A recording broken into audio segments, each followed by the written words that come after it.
Alhamdulillah, bersyukur kita ucapkan kehadiran Allah Subhanahu wa Ta'ala, yang mana atas limpahan rahmat dan karunia-Nya kita bisa dapat berkumpul di dalam ruangan ini dalam rangka pengibasan budaya positif oleh calon guru penggerak angkatan 9. Salawat beriring salam tak lupa kita haturkan kepada junjungan kita yang mulia Nabi besar Muhammad Sallallahu Alaihi Wasallam. Yang terhormat Ibu Kepala SMA Negeri 8 Tebo, yang terhormat Bapak Ibu Wakil Kepala SMA Negeri 8 Tebo, seterusnya kepada Bapak Ibu Majelis Guru beserta karyawan dan tata usaha SMA Negeri 8 Kabupaten Tebo.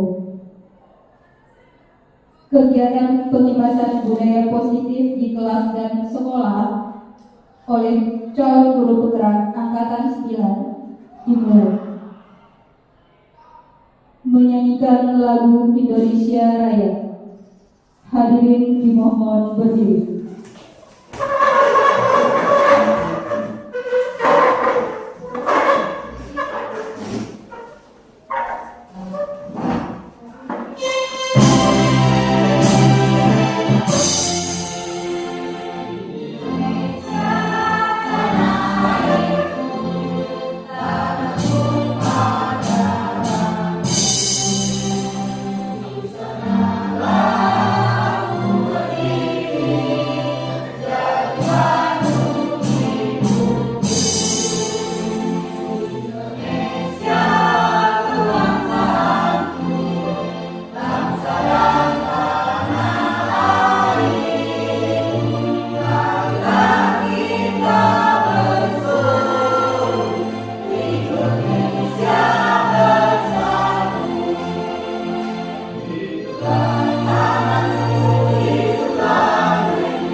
Hadirin dipersilakan duduk kembali.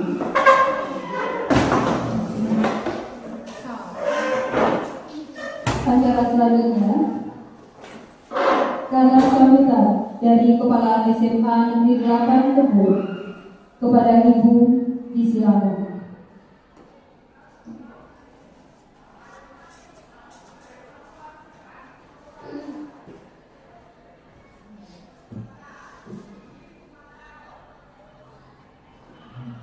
Assalamualaikum warahmatullahi wabarakatuh. Alhamdulillah, alhamdulillahilladzi an'amana bi'iman wal Islam wa nusolli wa nusallim ala khairil anami sayyidina Muhammad sallallahu alaihi wasallam. Pertama-tama marilah kita ucapkan puji syukur kehadirat Allah Subhanahu wa Ta'ala, yang mana pada siang hari ini kita masih diberikan karunia kesehatan sehingga kita bisa berkumpul di ruangan ini guna mengikuti acara calon guru penggerak tentang budaya positif. Salawat beriringan salam tak lupa pula kita sampaikan kepada junjungan besar kita Nabi Muhammad SAW yang berlafazkan Allahumma sholli ala sayyidina Muhammad wa ala ali sayyidina Muhammad. Semoga kelak kita mendapat syafaatnya di yaumil akhir nanti. Amin ya rabbal alamin. Yang saya hormati Bapak Wakil Kepala Sekolah, Yang saya hormati para majelis guru, seterusnya kepada tata usaha dan karyawan lainnya. Saya selaku kepala sekolah mengucapkan banyak terima kasih kepada calon guru penggerak angkatan 9 yang sudah melakukan kegiatan ini, yaitu diseminasi kebudayaan positif, sehingga nantinya dengan adanya acara ini kita bisa menerapkannya pada proses pembelajaran, yang mana budaya positif ini akan kita lakukan dan kita terapkan hendaknya di lingkungan sekolah dan di kelas, sehingga anak-anak kita mempunyai karakter yang lebih baik dari sebelumnya. Dan saya juga menghimbau kepada guru lainnya, setidaknya besok-besok bisa termotivasi untuk mengikuti calon guru penggerak selanjutnya. Dan saya juga sebetulnya memberi dukungan kepada calon guru penggerak untuk saat ini dan untuk periode yang selanjutnya. Akhir kata, saya akhiri. Apabila ada salah-salah saya minta maaf. Saya akhiri. Assalamualaikum warahmatullahi wabarakatuh. Waalaikumsalam warahmatullahi wabarakatuh.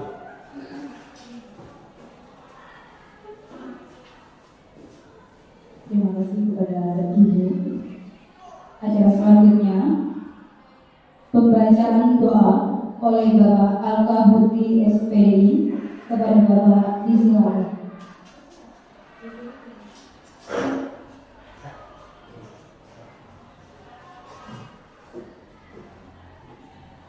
Bapak-Ibu semua, pada siang hari ini Allah berkahi kita berdoa kepada Allah. A'udzubillahiminasyaitonirrajim. Bismillahirrahmanirrahim. Alhamdulillahirabbil alamin. Wassalatu wassalamu ala asyrofil anbiya'i wal mursalin wa ala alihi washabihi rasulillahi ajmain. Allahumma shalli ala sayyidina Muhammad wa ala ali sayyidina Muhammad.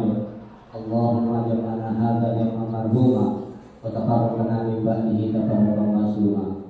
Allahumma ya Allah, pada pagi hari ini kami munajat dan memohon kepadamu ya Allah, lancarkanlah apa yang kami lakukan pada hari ini ya Allah, dalam rangka melaksanakan guru penggerak di SMA 8 ini ya Allah. Permudahkanlah Bapak Ibu guru kami ini untuk melaksanakan ya Allah. Bagi olehmu ya Allah, hanya kepada-Mu ya Allah kami dan hanya kepada-Mu kami berserah diri ya Allah. Iya karena berdua iya kata saya. Kepada-Mu kami bersembah ya Allah. Rabbana atina fid dunya hasanah wa fil akhirati hasanah wa qina adzabannar. Walhamdulillahi rabbil alamin.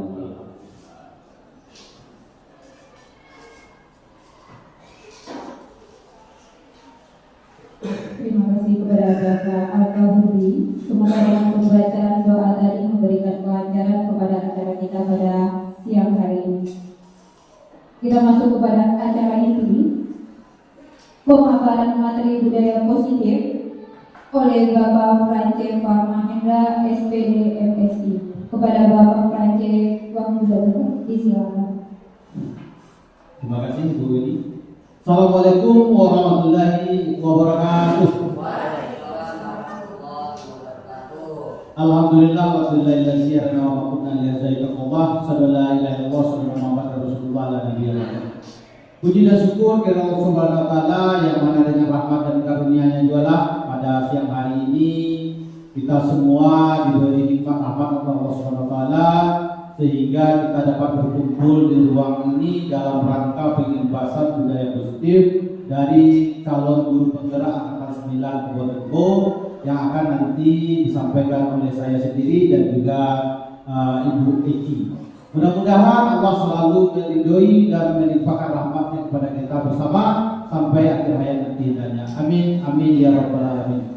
Selawat dan salam tak bosan dan tak lupa marilah selalu kita kirimkan buat Nabi besar kita yakni Nabi Muhammad sallallahu alaihi wasallam dengan lafaz Allahumma shalli ala sayyidina Muhammad wa ala ali sayyidina Muhammad. Mudah-mudahan kita mendapat syafaat beliau mulai dari kehidupan dunia sampai kehidupan akhirat nanti.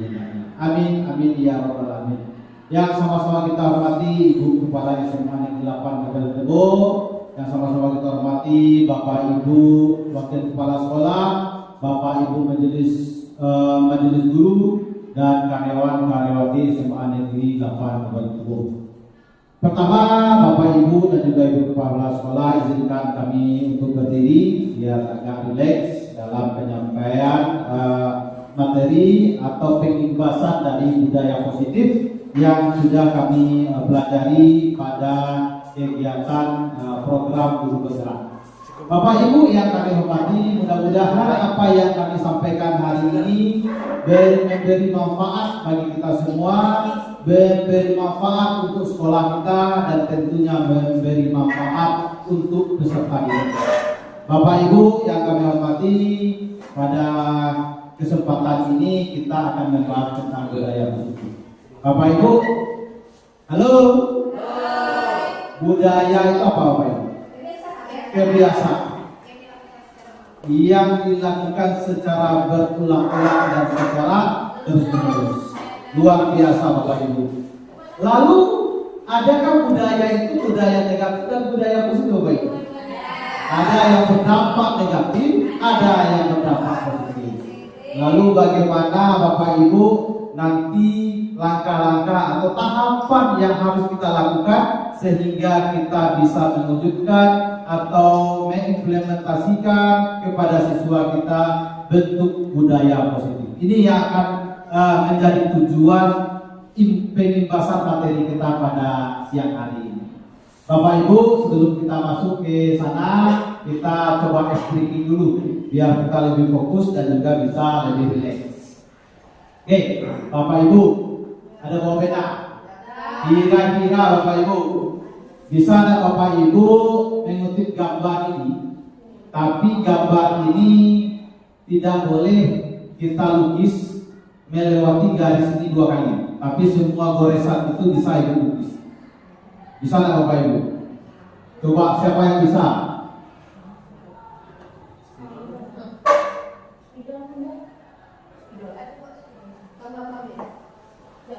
Oke.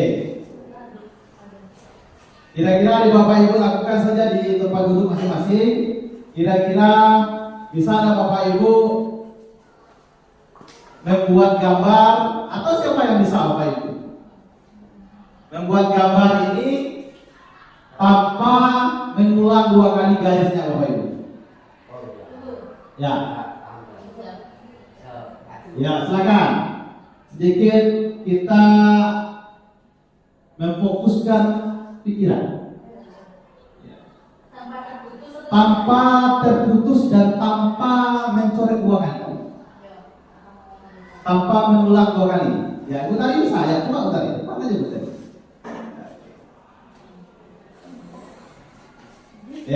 Ya, kita tulis, ikuti saja gambar yang saya buat. Atau jadi gores lagi ulang gambar itu juga tidak apa-apa kan? Ya. Oke, luar biasa. Luar biasa Bapak Ibu. Sebuah cara berpikir cepat dalam menyelesaikan sebuah permasalahan. Ya, ini poin pentingnya dari hal ini Bu, cara berpikir cepat dalam menyelesaikan masalah. Oke, next, Bu Eci. Luar biasa. Oke, budaya positif adalah nilai-nilai kebajikan yang menjadi keyakinan dan pada akhirnya menjadi karakter. Bahkan dapat membentuk visi dan misi dari sebuah sekolah. Ini yang kita inginkan Bapak Ibu. Jadi dengan membangun budaya positif, nantinya budaya positif yang sudah terbangun itu dapat menjadi sebuah karakter, baik karakter kita sebagai tenaga pendidik maupun karakter dari peserta didik kita sendiri. Bagaimana cara membangunnya? Lalu apakah selama ini kita sudah membangun budaya positif Bapak Ibu? Sudah. Iya. Tapi kita lihat sejauh mana kita sudah membangun budaya positif berdasarkan beberapa teori yang akan saya sampaikan. Ibu ya. Oke. Yang pertama budaya positif itu ada pembagiannya 5 nanti Bapak. Yang pertama ada namanya teori kontrol. Apa bahasa kitanya apa itu? Kontrol itu apa? Bagaimana kita mengendalikan apa? Baik mengendalikan situasi, keadaan, emosi, betul Bapak Ibu.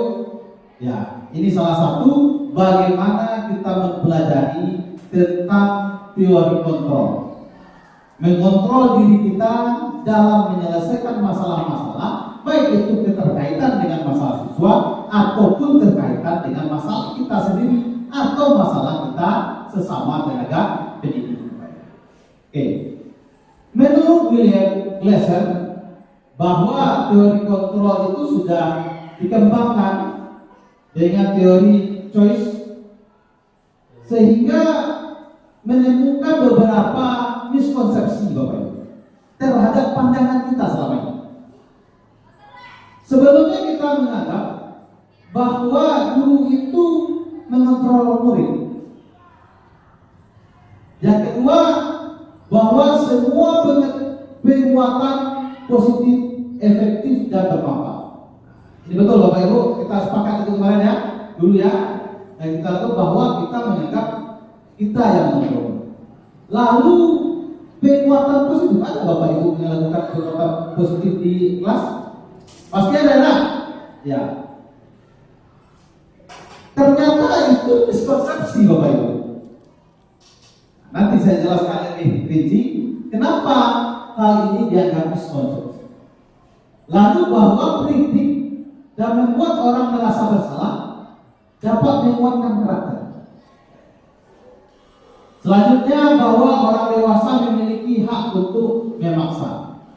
Jadi Bapak Ibu, ini yang miskonsepsi menurut versi Dr. William. Bukan kata saya Bapak Ibu ya. Kita berbicara berdasarkan pendapat ahli. Ya. Oke. Kita lihat yang pertama, ilusi kontrol mengontrol murid. Kita sering nggak Bapak mengontrol murid? Ya, yakin. Ya. Lalu kita lihat. Nah, ini dia Bapak Ibu.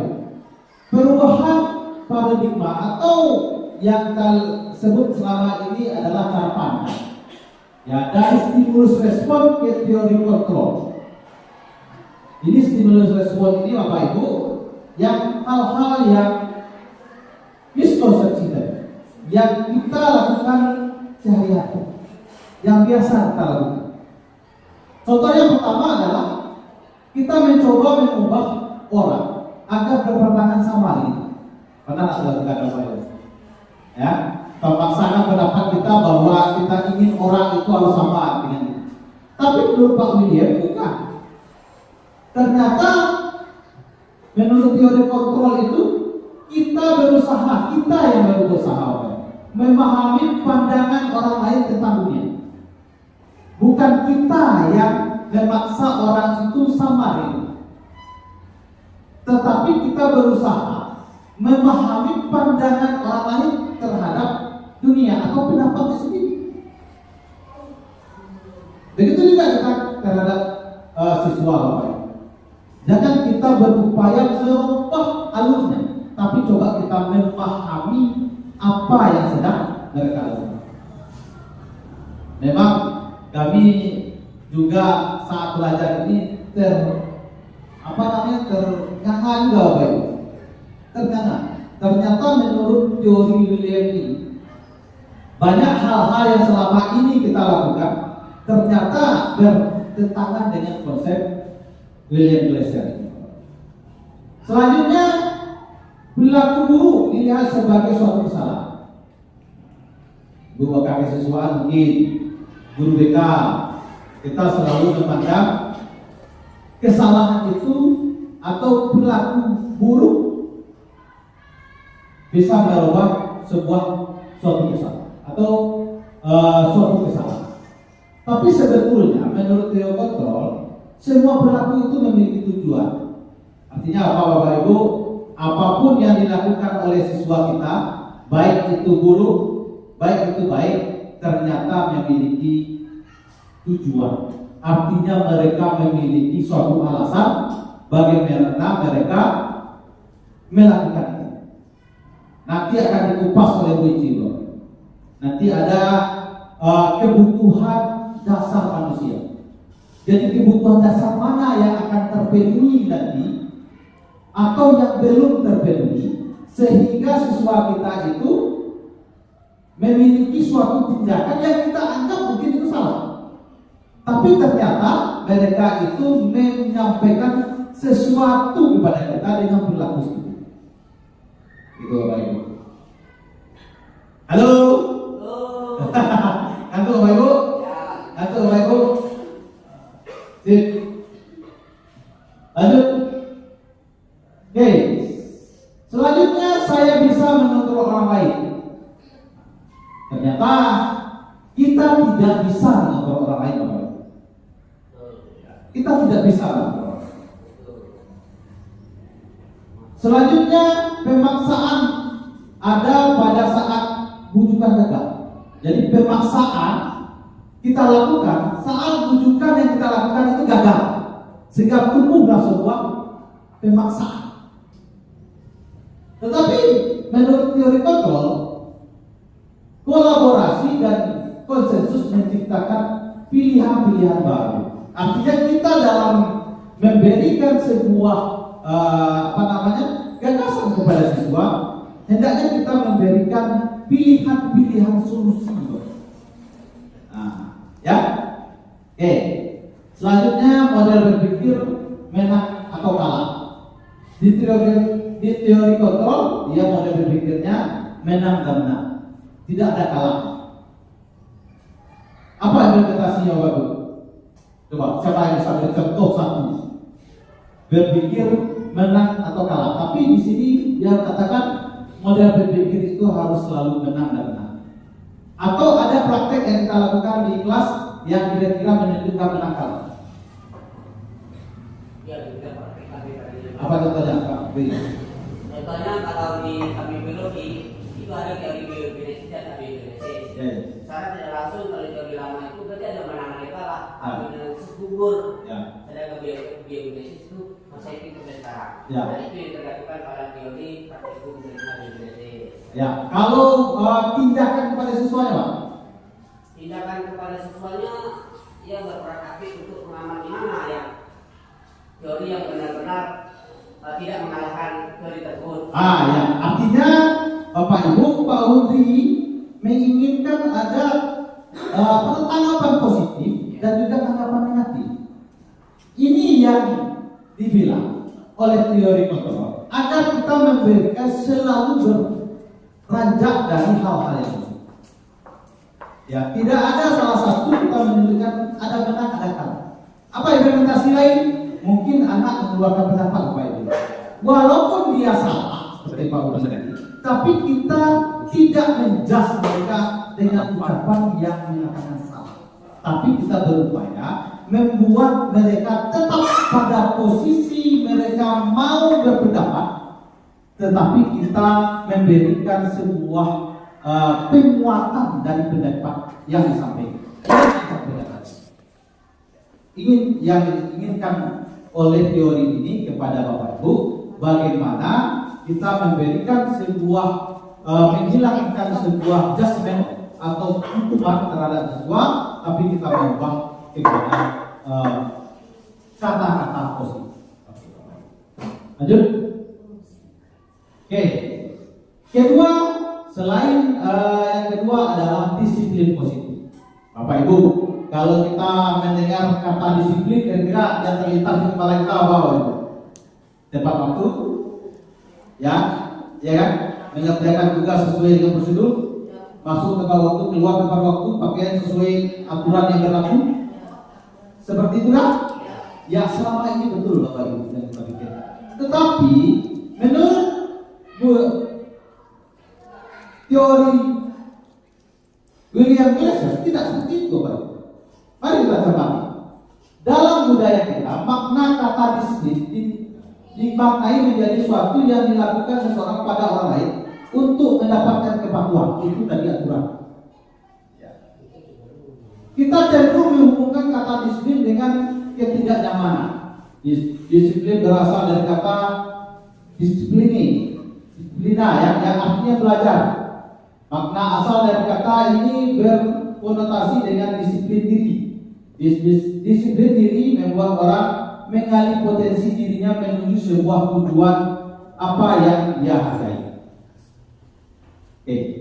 Nah ini dia, disiplin adalah kemampuan memerintah diri sendiri. Ini dia Bapak. Ya. Disiplin pada hakikatnya bukanlah patuh dan tunduk pada sebuah aturan. Tapi disiplin itu adalah kemampuan memerintah diri sendiri dalam mengontrol dan menguasai diri untuk memilih tindakan yang mengacu kepada nilai-nilai yang kita hargai dengan penuh tanggung jawab tanpa diperintah orang lain. Nah, ini sebetulnya disiplin Bapak Ibu. Kalau Bapak Ibu datang tepat waktu karena takut elok, itu belum disiplin Bapak Ibu. Ya. Tapi Bapak Ibu datang disiplin tepat waktu karena kesadaran diri dan tanggung jawab, itu baru yang dikatakan disiplin. Begitu juga yang harus kita bangun kepada siswa.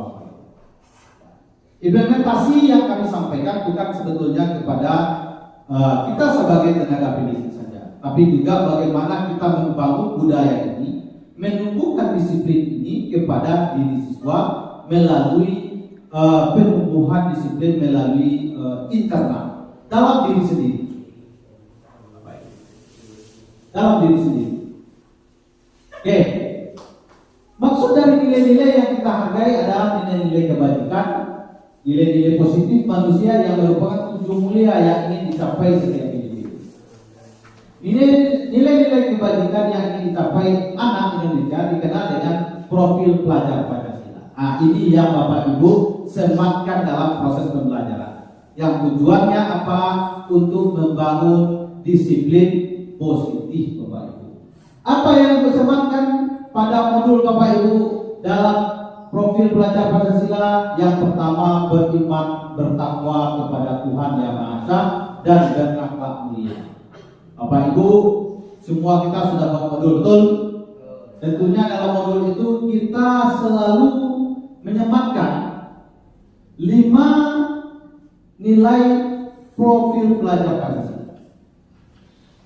Lalu kita juga mengimplementasikan dalam tahapan-tahapan proses pembelajaran. Yang belum. Oke. Yang kedua, mandiri. Bagaimana menumbuhkan anak itu bisa mandiri melalui pembelajaran berdiferensiasi.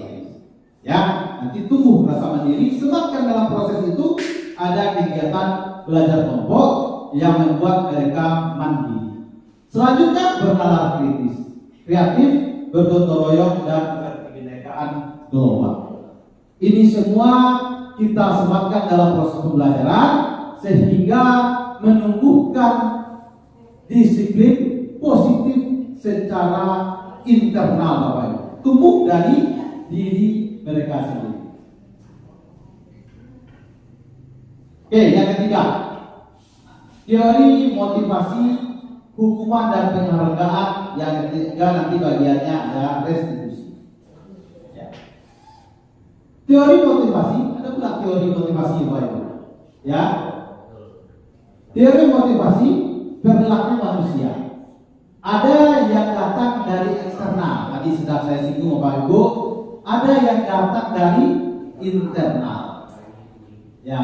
Apa contohnya yang eksternal itu? Apa yang akan terjadi apabila saya tidak melakukan? Artinya ada hukuman atau judgment. Dia melakukan itu karena takut.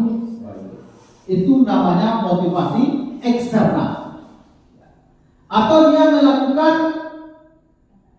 karena ada sesuatu mendapatkan. Contohnya Bu Weni, siapa yang datang pagi-pagi Ibu kasih hadiah buku 1 contohnya. Ya. Itu ternyata itu baru motivasi yang sifatnya eksternal. Yang diinginkan itu adalah motivasi yang sifatnya internal. Tumbuh dari kesadaran sendiri. Tidak ada paksaan dari orang lain, tidak ada karena itu, karena mendapatkan itu, tidak. Tapi kita bangun kepada sesuatu, bagaimana motivasi itu tumbuh dari dirinya sendiri. Ini pekerjaan susahnya, Bu. Bagaimana cara membangunnya? Tapi kami sampaikan tahapannya. Oke, dihukum oleh penghargaan. Kira-kira dihukum oleh penghargaan. Apa kira-kira Bapak Ibu yang pernah Ibu lakukan berkaitan dengan hal ini? Ternyata penghargaan itu menghasilkan sebuah hukuman ternyata Bapak Ibu. Apa kira-kira Bapak Ibu? Pernah Bapak melakukan hal ini? Ya. Ternyata selama ini persepsi kita selama ini antara hukuman dan penghargaan sesuatu hal yang berbeda. Malahan penghargaan itu agar hukuman tidak terjadi, gitu Bu ya. Ternyata menurut teori ini Bapak Ibu, penghargaan itu malahan sebuah atau bagian dari hukuman. Bapak Ibu. Apa contohnya Bapak Ibu? Apa kira-kira yang pernah kita lakukan di sekolah? Ya, bahwa penghargaan berlaku sama dengan hukuman dalam arti meminta atau membujuk seseorang melakukan sesuatu untuk memenuhi suatu tujuan tertentu dari orang yang meminta itu. Dia membujuk, meminta, dia mau melakukan karena ada sesuatu ya yang dia inginkan dapatkan. Ini dorongan eksternal. Sama dengan tadi contoh, Bapak Sadip contohnya ingin anaknya disebut sebagai kelas. Dia memberikan penghargaan yang datang tepat waktu jam 7.30 diberikan hadiah. Penghargaan, tetapi tanpa disadari atau secara tidak langsung itu akan menyebabkan sebuah hukuman bagi orang lain. Bagi siapa? Pertama, bagi yang menerima penghargaan. Kenapa? Karena dia melakukan hanya karena terpaksa atau mengharapkan sebuah hadiah. Tidak ada keikhlasan dan tidak ada hal positif yang ada di dirinya. Hanya karena ada sebuah penghargaan. Bagaimana kalau wali kelasnya tidak paksa lagi? Ternyata wali kelasnya Pak Fran misalnya. Nah, dia maka apa yang dilakukan oleh Pak Sandi itu tidak akan terlaksana secara kontinu karena dia melakukan hanya semata-mata dari penghargaan yang diberikan oleh Pak Sandi. Yang kedua, bagi yang tidak mendapatkan hadiah. Ini adalah sebuah beban Bapak Ibu. Karena dia mungkin terlambat itu karena ada pengaruh eksternal dari Bapak. Kita sudah memberikan dia marah-marah. Kita sudah tak mau menerima penghargaan. Apa kata dia? Nah, mungkin saya dapat rumah saya jauh. Nah, mungkin saya dapat rumah saya jalan becek. Dan mungkin saya dapat karena saya menopang sama kawan. Jadi kedua-duanya ternyata tidak memberikan sesuatu perubahan yang positif. Lalu seperti apa Bapak Ibu yang harus kita lakukan? Ada solusi. Itulah salah satu alasan kenapa di kurikulum Merdeka Bapak Ibu tidak ada lagi KKN. Bapak Ibu kita tidak ada lagi perenkingan. Inilah dasarnya sebetulnya. Agar menghilangkan penghargaan itu tidak menjadi sebuah nilai hukuman. Oke, lanjut. Oke, ini beberapa dampak dari penghargaan itu. Pengaruh jangka pendek dan jangka panjang. Penghargaan menghukum, penghargaan mengurangi ketepatan, penghargaan tidak efektif, penghargaan merusak hubungan antara yang mendapat penghargaan dengan yang tidak. Bukan penghargaan terus dari Pak Sandi. Contohnya, ya. Selanjutnya, penghargaan mengurangi motivasi intrinsik. Oke, Bapak Ibu, bentuk program kebajikan atau apresiasi. Dalam memberikan apresiasi atau pengakuan perlu dengan beberapa hal. Nah, ini boleh dilakukan. Ya. Beri pengakuan secara khusus.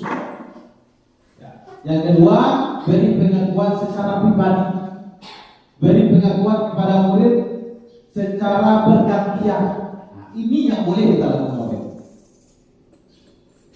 Kalau Bapak Ibu ingin memberikan sebuah kebaikan atas apa yang dilakukan oleh siswa, berikanlah secara khusus atau berikan secara pribadi. Memberi penguatan secara konsisten. Kadang-kadang kita memberi penghargaan kepada siswa. Hari ini kita beri dia sebuah penghargaan atau sebuah pengakuan, tetapi tidak konsisten, Bapak. Itu juga kurang.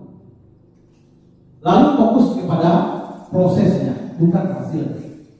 Memberi penghargaan itu pada prosesnya, tidak pada hasilnya. Contoh, dalam proses pembelajaran, Bapak Ibu ini belajar kelompok nih, ya, belajar kelompok. Maka Bapak Ibu berilah penguatan kepada siswa yang sekiranya sedang belajar kelompok yang aktif. Dan yang tidak aktif juga penghargaannya tidak mengukur, tapi penghargaannya menumbuhkan nilai positif dan nilai kepercayaan diri yang mereka punya. Ini cara menurut teori ini, Bapak Ibu. Ini kita coba sama-sama jalankan, Bapak Ibu. Mudah-mudahan apa yang kami sampaikan ini bisa kita coba. Kita coba implementasikan, Bapak Ibu.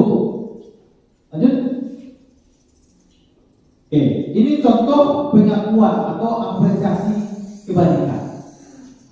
Misalnya Bapak Ibu merangkai sebuah kata. Kemarin saya perhatikan rasa empati Ibu besar sekali pada saat menolong murid baru di kelas kita. Ini salah satu kalimat yang bisa kita gunakan dalam memberikan pengakuan atau apresiasi kepada siswa. Yang kedua, saya menghargai kepedulianmu pada saat kamu membantu teman-temanmu di tugas kelompok. Ini kalimat-kalimat yang kita gunakan yang sifatnya positif, Bapak. Terima kasih untuk rasa tanggung jawabmu pada saat kamu memungut kertas yang berserakan nilai. Ini Bapak Ibu budaya positif ini bisa kita menyusun sebuah kalimat sebetulnya menjadi kalimat positif.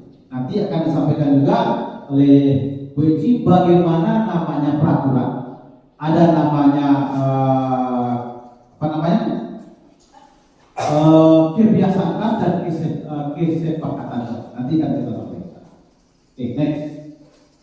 Nah, yang ketiga, restitusi. Pernah mendengar istilah restitusi, Bu? Pernah mendengar istilah ini? Belum ya?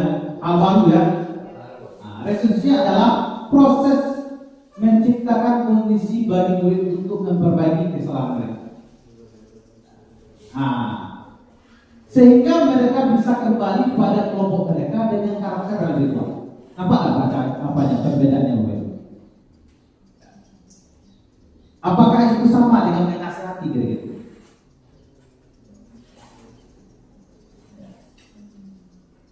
Jadi restitusi ini sebuah tindakan yang dilakukan oleh guru tanpa harus menekan, menindas, memojokkan siswa, tapi malah harus membangun rasa percaya diri, rasa tanggung jawab siswa itu terhadap dirinya sendiri dan kondisi yang dihadapinya. Itu yang disebut dengan restitusi. Nanti lebih panjang lagi ada 3 tahap segitiga restitusi namanya, Bapak.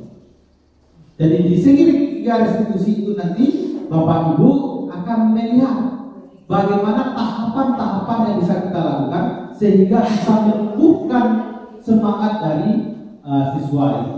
Nah, ini Bapak Ibu perbedaan. Ada hukuman, ada konsekuensi, ada restitusi.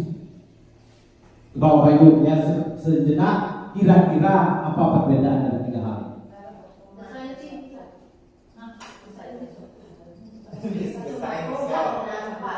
Ya. Pada hukuman sesuatu yang menyakitkan harus terjadi. Pada konsekuensinya sesuatu harus terjadi. Pada restitusi merupakan pilihan. Apa kira-kira perbedaan? Anggaplah sebuah kasus misalnya terjadi atau kasus terlambat misalnya.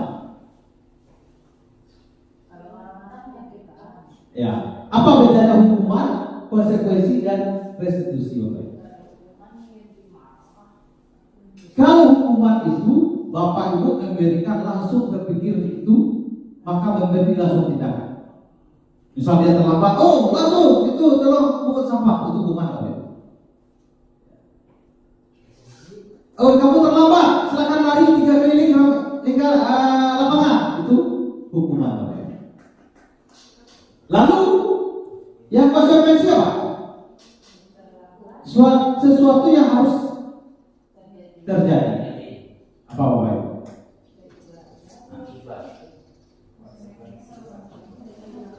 Apa Bapak Ibu? Konsekuensi. Konsekuensi itu kita berikan berdasarkan kesepakatan kita. Sudah ada dulu kesepakatan kita buat. Nah, balik kelas nih.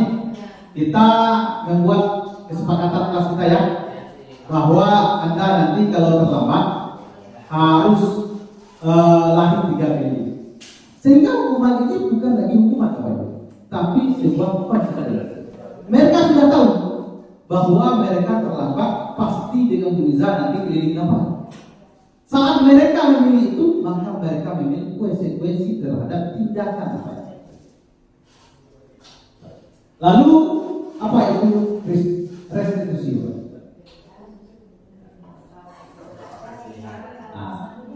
Dia tidak jauh berbeda, tapi restitusi ini pilihan-pilihan yang sifatnya lebih kompleks.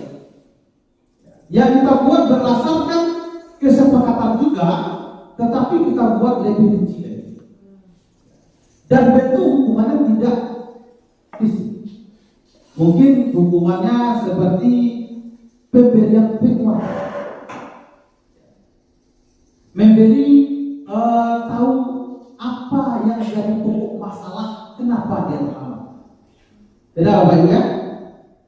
Kalau hukuman langsung, kalau konsekuensi memilih dari apa yang kita. Tapi kalau restitusi, ibu bapak mencari tahu kenapa mereka terlambat dan apa masalah. Beda ya? Beda ya? Itu perbedaannya Bapak Ibu. Kalau kita sudah sampai tahap mana Bapak Ibu?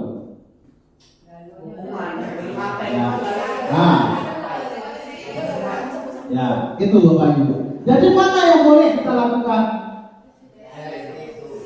Ya, yang boleh itu boleh konsekuensi, boleh restitusi. Yang tak boleh itu apa Bapak Ibu? Hukuman. Itu tidak boleh. Kalau Bapak Ibu ingin konsekuensi, ya Bapak Ibu buatlah sebuah kesepakatan. Nanti kita akan ulang-ulang apa pula itu kesepakatan. Next, ya. Ini ciri-ciri dari restitusi. Ini bukan untuk menebus kesalahan. Itu yang saya sampaikan tadi Bapak Ibu. Bukan kita mencari kenapa ini dia karena terlambat lagi, bukan.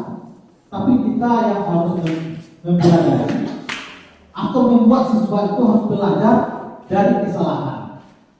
Lalu memperbaiki hubungan, tawaran bukan paksaan. Nanti akan kita bahas tuntas Bapak Ibu. Restitusi menuntut untuk melihat ke dalam diri. Nah, itu dia. Kenapa dia masalah itu terlambat itu kenapa? Kita cari tahu Bapak Ibu. Memang kalau dipikir-pikir berat, luar biasa kerja kita sebetulnya. Tapi memang itulah tanggung jawab kita sebagai tenaga pendidik, Bapak Ibu. Sampai restitusi mengembalikan murid yang berbuat salah pada kelompok. Artinya saat dia memiliki sebuah masalah, tetapi masalah itu kalau tidak selesai, mereka tidak pede lagi berada di lingkungan teman-temannya Bapak Ibu. Itulah tugas kita Bapak Ibu. Bagaimana menumbuhkan kembali rasa percaya dirinya itu dengan restitusi ini Bapak Ibu. Apa tahapannya ada 3? Nanti akan kita bahas. Next.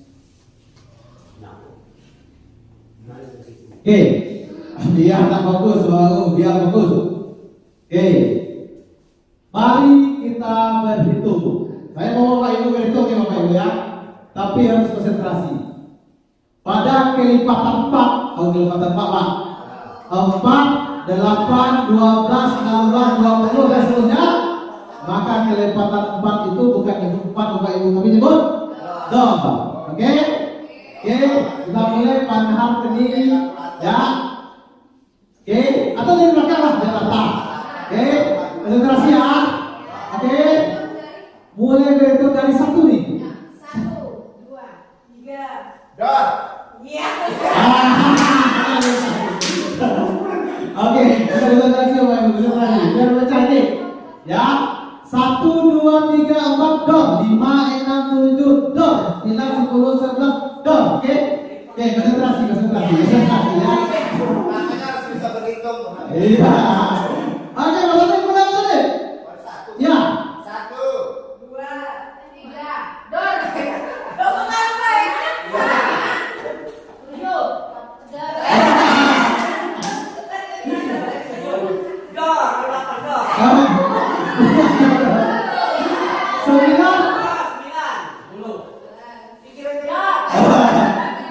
Oke, luar biasa. Tepuk tangan untuk kita semua. Luar biasa. Ya, sedikit memecah suasana nampak lagu Lego Ibu. Oke, yang terakhir di materi saya Bapak Ibu. Oke, Bapak Ibu yang kami hormati, ini yang sudah saya singgung tadi, ada namanya istilahnya keyakinan. Keyakinan kelas itu kita membuat sebuah kalimat yang sifatnya universal, Bapak Ibu, yang umum, tidak panjang, mudah diingat, Bapak Ibu. Apa contohnya? Ada rasa tanggung jawab, ya, ada rasa nyaman, ada rasa disiplin. Itu adalah keyakinan kelas yang kita buat. Oke, mengapa tidak peraturan saja? Mengapa harus ini? Mengapa kita memiliki peraturan harus menggunakan helm bila mengendarai kendaraan roda 2? Kira-kira kenapa Bapak Ibu? biar aman. Kenapa Bapak Ibu? Takut angka polisi atau takut kecelakaan Bu? Hah? Iya, Bapak Ibu. Iya, itu mestinya yang kita bangun di siswa kita Bapak Ibu. Dia pakai helm bukan karena eksternal, tapi internal. Dia datang tepat waktu bukan karena takut kena marah oleh Pak Sandi, tapi karena kebutuhan. Next, mengapa kita memiliki peraturan 3M? Menggunakan masker, mencuci tangan, dan menjaga jarak. Kenapa Bapak Ibu kemarin? Menjaga kesehatan, bukan karena tidak boleh masuk sekolah. Oke, itu adalah membangun keyakinan dengan pertanyaan seperti itu. Next. Oke, pembentukan keyakinan kelas. Keyakinan kelas itu bersifat lebih abstrak, seperti saya sampaikan tadi, daripada peraturan yang lebih rinci dan konkret. Jadi peraturan itu rinci konkret, tapi keyakinan kelas itu dia lebih luas, lebih universal. Ya. Keyakinan kelas berupa pertanyaan-pertanyaan universal. Pertanyaan keyakinan kelas senantiasa dibuat dalam bentuk positif. Keyakinan kelas hendaknya tidak terlalu banyak hingga mudah diingat dan dipahami oleh semua warga kelas. Keyakinan kelas sebaiknya sesuatu yang dapat diterapkan di lingkungan tersebut atau di lingkungan kelas dan juga di lingkungan sekolah. Semua warga kelas hendaknya ikut berkontribusi dalam membuat keyakinan kelas lewat kegiatan curah pendapat. Dan terakhir, bersedia meninjau kembali keyakinan kelas dari waktu ke waktu. Ya, ini dia. Peraturan kelas, keyakinan kelas, lingkungan positif dan budaya positif. Semakin lama dia semakin lebih universal. Ini contoh peraturan Bapak Ibu. Bagaimana kita berperaturan ini merubahnya ke keyakinan kelas. Peraturan itu berada di ranah sekolah Bapak Ibu. Contohnya dulu ya, biar kita paham. Peraturan itu berarti Pak Fran, apakah peraturan itu tidak penting di sekolah? Penting. Tapi peraturan itu berada di ranah sekolah. Yang saya sampaikan ini kita berada di ranah kelas. Kalau ranah kelas siapa yang berada di situ Bapak Ibu? Berarti Ibu berada sebagai wali kelas atau Ibu berada pada posisi guru. Ya, bukan berada pada waktu sekolah. Sebentar. Jadi peraturan itu sifatnya rinci dan spesifik. Ya, jelas itu aturan. Tapi di kelas kita berupaya membuat peraturan itu lebih universal sifatnya. Membuat mereka meyakinkan bahwa kita harus membangun jiwa tanggung jawab, gotong royong, itu semua adalah keyakinan. Salah satu contohnya selalu kembalikan buku ke tempatnya. Kira-kira kalau kita buat ke bahasa yang lebih positif, kira-kira apa? Ini apa yang sebetulnya karakter yang tumbuh di sini? Kalau siswa itu membalikan buku ke tempatnya, tanggung jawab, itu yang disebut dengan keyakinan. Maka keyakinan tanggung jawab itulah yang selalu kita ingatkan, kita bangun kepada murid-murid kita yang ada di kelas kita, rasa tanggung jawabnya. Next. Oke, dilarang mengganggu orang lain. Dilarang mengganggu orang lain. Kira-kira apa Bapak? Keyakinan kelas. Iya, menghormati, saling menghormati. Kalau di aturan dia harus rinci seperti ini. Dilarang jelas, katanya. Dilarang mengganggu teman, dilarang mengganggu orang lain. Itu di ranah aturan, harus seperti itu. Tetapi kita, Bapak Ibu, di kelas kita tidak menggunakan bahasa negatif. Dilarang itu bahasanya negatif, Bapak Ibu. Kita rubah ke bahasa yang positif. Bapak Ibu wali kelas mungkin juga bisa menerapkan ini di kelas. Yang berikutnya, hadir di sekolah 5 menit sebelum pembelajaran dimulai. Apa? Disiplin. Ininya. Sampai seterusnya Bapak Ibu, jangan berlari di kelas atau koridor. Ya, ini dia Bapak Ibu. Keyakinan kelas yang bisa kita buat sebetulnya turunan dari aturan. Aturan sekolah kita ada, maka kita turunkan dari keyakinan kelas dengan bahasa yang universal, yang lebih luas. Misalnya keyakinan akan tanggung jawab, keyakinan akan saling menghormati, keyakinan saling menjaga kesehatan, komitmen, apalagi Bapak Ibu, dan yang lain. Ini yang kita coba membangun, dan ini yang diinginkan oleh kurikulum Merdeka Bapak Ibu.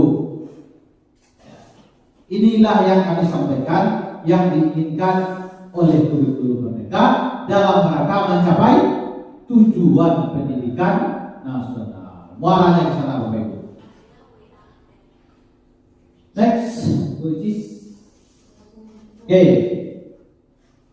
itu yang saya sampaikan, bagian saya menyampaikan tentang budaya positif Bapak Ibu. Kira-kira Bapak Ibu ada yang masih masih belum terpikir atau yang belum jelas Bapak Ibu, silakan Bapak Ibu kami beri pertanyaan. Ya, silakan Bapak tanya. Boleh dikembalikan slide 23. Oh, kita ditandai ya, Enggak apa-apa, enggak apa-apa. Oke. Ya, boleh ya. Oh, sebelum keluar lagi. Nah, Ada lagi. lagi. Mana yang ada khusus pribadi penghargaan apa tadi itu? Kan ada lagi Bu Eci. Mana? Siap. Lagi tak? Sebelumnya lagi. Ya, sih. Ya. Yang mau dipertanyakan itu setidaknya apa perbedaan pengakuan secara khusus pribadi kesemamut, proses contohnya bisa Pak berikan contoh dari khusus itu bagaimana, pribadi bagaimana. Oke, terima kasih. Bapak Ibu, bagus. Terima kasih Mas Adi atas pertanyaannya. Ini bentuk program kebajikan yang harus kita lakukan dalam memberikan apresiasi atau penguatan, pengakuan kepada siswa. Ada secara khusus dan ada secara pribadi. Beda kalau itu pribadi dan khusus itu. Khusus itu belum tentu pribadi.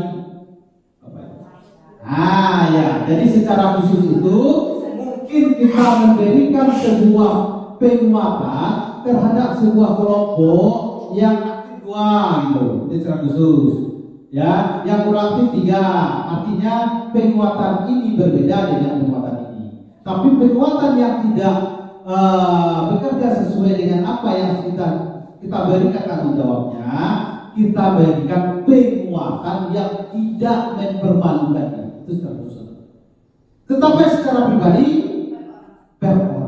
mungkin Pak Sade melihat anak ini dia tidak aktif, sudah coba berikan motivasi, sudah kita coba di dalam secara khusus, tapi tidak berubah. Panggil kemudian sini dengan Bapak, tanya Bapak, apa masalah? Apakah kemudian ini akan terungkap nanti? Apakah kemudian ini tidak ikut dalam aktivitas kelompok karena masalah pribadinya atau masalah dengan proses pembelajaran? Kalau proses pembelajaran itu bisa kita selesaikan dengan khusus. Tapi kalau kemudian bagaimanapun Pak Sandi memberi dia motivasi atau penguatan saat belajar kelompok yang dipikirnya ada di luar sekolah, maka itu kita lakukan penguatan secara pribadi. Oke, semua murid secara bergantian, itu tidak menunjukkan yang bisa ya. Lalu konsisten, berkontinu atau berlanjut. Proses yang sudah saya sampaikan pada prosesnya. Gitu maksudnya, oke? Oke, yang lain Bapak Ibu silakan. Yang ingin bertanya. Ada lagi? Tidak? Oke. Baik Bapak Ibu semua yang kami hormati, demikian saja pemaparan dari saya tentang budaya positif. Mudah-mudahan harapan kita semua mari belajar. Saya juga belajar. Saya nyampaikan hari ini bukan berarti saya sudah mampu melaksanakan itu. Ada beberapa hal budaya positif yang harus kita lakukan. Kita selalu saling berkomunikasi, saling berbagi, dan saling bertanya. Mudah-mudahan dengan kolaborasi yang baik kita tenaga pendidik di SMA 8 Kabupaten Depok ini bisa menumbuhkan pembelajaran yang berpihak kepada murid. Inilah yang diharapkan oleh kurikulum kita yang terbaru, dengan juga menumbuhkan karakter profil pelajar Pancasila. Terima kasih.